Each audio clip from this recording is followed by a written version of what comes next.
orang-orang Islam, orang-orang Melayu tidak melihat kerajaan itu di atas kepentingan dasar yang diperkenalkan.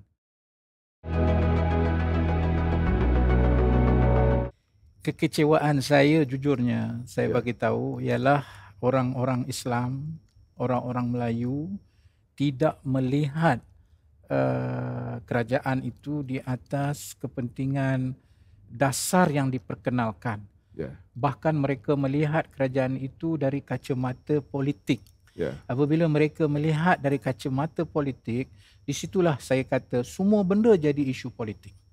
Sedangkan kalau kita melihat apa yang cuba dibawa oleh Pakatan Harapan, khususnya saya sebagai menteri yang bertanggungjawab, saya, contoh klasik saya ialah tabung haji lah. Tabung haji itu daripada keadaan gap 10 bilion defisit, kita boleh lonjakkan dia sampai hari ini dia telah pun melangkau apa kita kata standard yang telah ditetapkan. Sepatutnya kita bangga. Tapi apa yang berlaku? Sampai saat kita berbicara sekarang, dia tetap menyatakan jual aset, dia tetap menyatakan jual ke China. Bagi saya ini melambangkan betapa jeleknya pemikiran seseorang yang dah pekat sangat jahiliah dia, dan dia tak nampak kebaikan yang cuba dibawa. Contohnya mereka kata kita tak bela Islam. Saya kecewa kerana semasa saya jadi kerajaan yang menteri yang bertanggungjawab, Akta Profession Guaman Syar'i itu adalah untuk mengangkat martabat peguam-peguam syar'i kita yang sama level dengan Bar Council.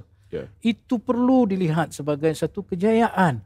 Begitu juga hakim-hakim mahkamah syar'i. Kita memberi kursus kepada mereka supaya dia compatible dengan hakim-hakim yang lain dalam konteks memberi justice. Tetapi bagi orang kita, short-sighted dia terjemah ayat adil itu secara yang abstrak. Adil itu abstrak dalam konteks ianya satu falsafah. Tapi nak buat keadilan itu perlu melihat kepada apa infrastruktur yang membina keadilan itu. Pergi tengoklah peguam-peguam syar'i, hakim mahkamah syariah, penyelarasan undang-undang jenayah Islam di seluruh negara. Itulah cara kita membela Islam. Dan lebih penting membawakan image Islam yang sifatnya itu compassionate, yang sifatnya itu rahmah, yang sifatnya itu merangkul kepelbagaian yang ada. Tapi tak, dia yang buat Islam ialah buat RU 355. Itu saja Islam dia.